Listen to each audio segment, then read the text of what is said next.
Hello दोस्तों, आज हम सुनाने जा रहे हैं एक सच्ची कहानी जो राजस्थान के एक दरिंदे की है। राजस्थान, जिसे भूतों का गढ़ बोला जाता है, वहाँ के रेगिस्तान के बीचों बीच खड़ी थी एक पुरानी हवेली, ठाकुर दयानंद सिंह की हवेली। बाहर से बहुत ही आलीशान लगती थी, लेकिन अंदर वो पापों की गहराई थी जिसकी चीखें कभी शांत नहीं हुई। ठाकुर दयानंद सिंह कोई साधारण इंसान नहीं था, वो एक ज़मींदार था जिन्हें गांव वाले देवता मानते थे। दिन में मंदिरों में दान देता था। बहुत साल पहले की बात है। ठाकुर को एक तांत्रिक ने बताया था कि मासूम लड़कियों की आत्माओं को बांधकर वो अपनी उम्र बढ़ा सकता है। इसके लिए ज़रूरी था हर पूर्णिमा की रात एक लड़की को चुनना, उसे हवेली में कैद करके उसकी इज्जत लूटना और फिर उसके शरीर को तहखाने में दफन कर देना। लेकिन ये सिर्फ मौत नहीं थी। तांत्रिकों ने मंत्रों से उन लड़कियों की आत्माओं को दीवारों में कैद कर दिया था ताकि ठाकुर उनकी ऊर्जा चूस सके और हमेशा के लिए जवान रह सके। उन्होंने ये दरिंदगी दर्जनों लड़कियों के साथ की। कुछ गांव की गरीब लड़कियां, कुछ पड़ोसी राज्यों से चुराई गई लड़कियां। हर बलि के बाद ठाकुर की आंखें चमक उठती और वो जवान रहता, ताकतवर रहता। लेकिन पाप, हर पापी को अपने पाप की कीमत चुकानी ही पड़ती है। आखिरी रात जब ठाकुर ने अपनी ही भतीजी को चुना बलि देने के लिए, तो उसके तहखाने में आग लग गई और उस आग में ठाकुर खुद जल गया। लेकिन उसकी आत्मा अब भी बलि देने के लिए लड़कियों की तलाश में है। इस हादसे के बाद हवेली को बंद कर दिया गया। कई सालों तक हवेली वीरान रही और फिर लगभग 300 साल के बाद उस हवेली को फिर से खोला गया और सरकार ने उसे एक कॉलेज हॉस्टल में बदल दिया, जिसका नाम दयानंद गर्ल्स हॉस्टल रखा गया।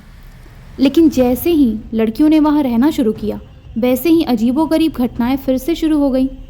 जब रिया का एडमिशन हुआ तो वो अपने माता पिता के साथ इसी हॉस्टल में आई।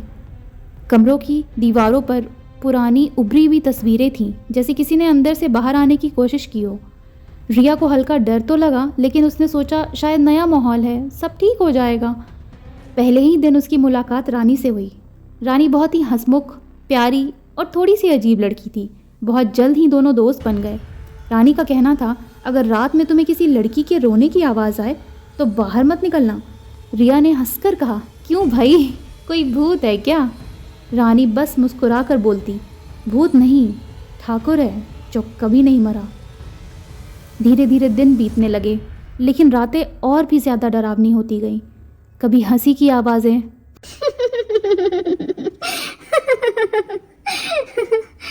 कभी चिल्लाने की आवाज़ें, कभी दरवाजे अपने आप खुल जाते, कभी ऐसा लगता जैसे दीवारों पर कोई अपना सर फोड़ रहा हो। रिया को नींद नहीं आती। वो सपने देखती जहाँ तहखाने में लड़कियाँ चीख रही होती और एक काला सा साया उनकी आत्माओं को निगल जाता। एक रात रिया ने यह तय किया कि वो आज रात सोएगी नहीं और जागकर ये पता करेगी कि कौन रोता रहता है रात भर, किसकी आवाज़ें निकलती हैं, कौन चीखता है, कौन अपना सर दीवारों पर पटकता है, आखिर कौन है वो। यह सोचकर वो पूरी रात सोई नहीं और अपने दरवाजे के पास चुपके से हल्की सी फाफड़ में खड़ी रही ताकि वो किसी को दिख ना जाए। बहुत देर इंतज़ार के बाद अचानक से उसकी नज़र गलियारे में एक लाल दुपट्टे वाली लड़की पर पड़ी, जो धीरे धीरे धीरे धीरे बहुत धीमी चाल से आ रही थी। वो कभी हंसती थी, कभी रोती थी, कभी दीवारों पर अपना सर पटकने लगती थी।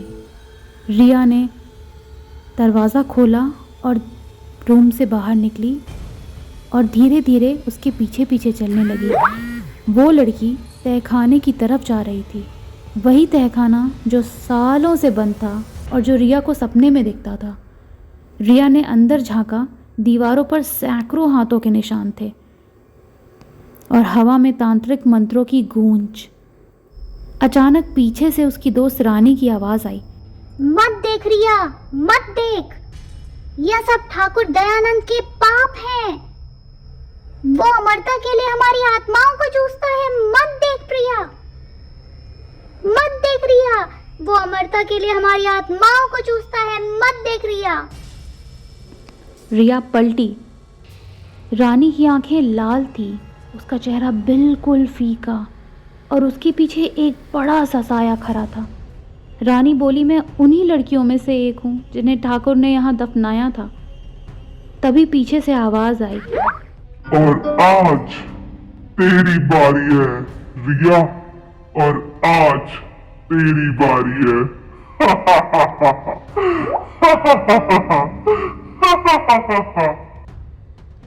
अचानक पीछे से दरवाज़ा अपने आप बंद हो गया।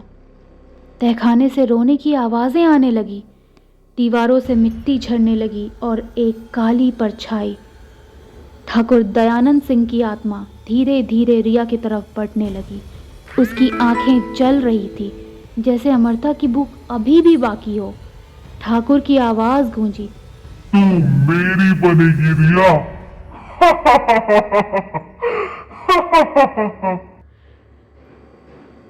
ठाकुर की परछाई और करीब आ गई। उसके नाखून लंबे, काले और बिल्कुल नुकीले, जैसे सदियों की भूख ने उन्हें तेज बना दिया हो। रिया चीखी, पीछे हटने की कोशिश की, लेकिन दीवारें सिमट रही थी जैसे तहखाना खुद उसे निगल जाना चाहता हो। ठाकुर की ठंडी सांसें उसके चेहरे पर महसूस हो रही थी। वो हंसता ही जा रहा था, बहुत ही भयानक तरीके से। उसने अपने काले हाथ बढ़ाए और रिया के कंधे पकड़ लिए। वो रिया के कपड़े फाड़ने लगा। ठाकुर ने अपनी नुकीली उंगलियों से रिया की साड़ी के पल्लू को फाड़ डाला। फिर धीरे धीरे, बहुत ही क्रूरता से उसने बाकी के कपड़ों को भी फाड़ना शुरू कर दिया। रिया ने इन सब का विरोध किया। उसने नाखून गाड़े, बहुत चीखी, मारी, लेकिन उसकी ताकत ठाकुर की भूख के आगे कुछ भी नहीं थी। काले धुएं उसके शरीर से लिपट गए, उसकी सांसें सूखने लगीं। वो महसूस कर रही थी जैसे उसकी आत्मा को बाहर खींचा जा रहा हो। दर्द, डर और एक अजीब सी गर्माहट सब मिलकर उसके दिमाग को घुमा रहे थे। उसकी आंखें धुंधली पड़ गई, शरीर भारी हो गया। नहीं माँ, नहीं रानी। ये उसके आखिरी शब्द थे जब अंधेरा उसे घेर लिया और वो धीरे धीरे बेहोश हो गई। ठाकुर की हंसी उसके कानों में गूंजती रही। जब रिया को होश आया तो वह सफ़ेद चादरों से ढकी थी, एक अस्पताल के बेड पर। मशीनों की बीप बीप आवाज़ें और माता पिता का रोता चेहरा। उसकी माँ ने चिल्लाकर कहा, रिया तू जाग गई बेटी। तुरंत डॉक्टर भागकर आया। डॉक्टर ने उसकी माँ को बताया, वो हॉस्टल में गिर गई थी, तहखाने का दरवाजा टूटा हुआ मिला, कोई चोट नहीं, बस सदमा है, लेकिन वो ठीक है अब। सबको ऐसा लगा रिया बच गई। हॉस्टल का वो तहखाना सुबह खुला था। अंदर सिर्फ पुरानी मिट्टी और टूटे बर्तन थे। कोई खोपड़ी या निशान नहीं था। रानी गायब थी। वार्डन ने इस्तीफ़ा दे दिया और कॉलेज ने हॉस्टल बंद करने की घोषणा कर दी। रिया की माँ उसे घर ले आई, लेकिन रातों में रिया अब भी ठाकुर की आंखें देखती थी, जलती हुई, भूखी। धीरे धीरे दिन बीतने लगे। कॉलेज चालू हो गया। दोस्तों के साथ हंसी मजाक सब नॉर्मल लगने लगा। रिया ने सोचा शायद अब सब ठीक हो गया है, लेकिन 2 महीने बाद एक सुबह रिया को बहुत तेज़ उल्टी होने लगी। पहले तो उसे लगा कि खाने की गड़बड़ी है, लेकिन डॉक्टर के पास जाने पर रिपोर्ट जब हाथ में आई तो उसे पता चला कि वो प्रेग्नेंट है। वो बिल्कुल शॉक्ड हो गई।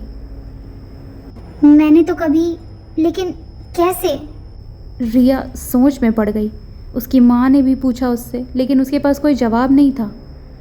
रात को आईने में जब रिया अपना पेट देख रही थी तो उसका पेट थोड़ा फूला हुआ था, लेकिन अंदर कुछ हिल रहा था। न सिर्फ बच्चा, बल्कि एक ठंडक, एक भूख।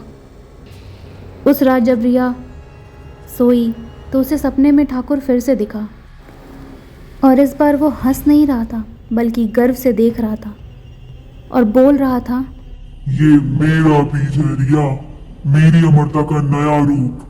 तूने सोचा तू बची? नहीं, तू मेरी हो गई। ये बच्चा तेरी कोख से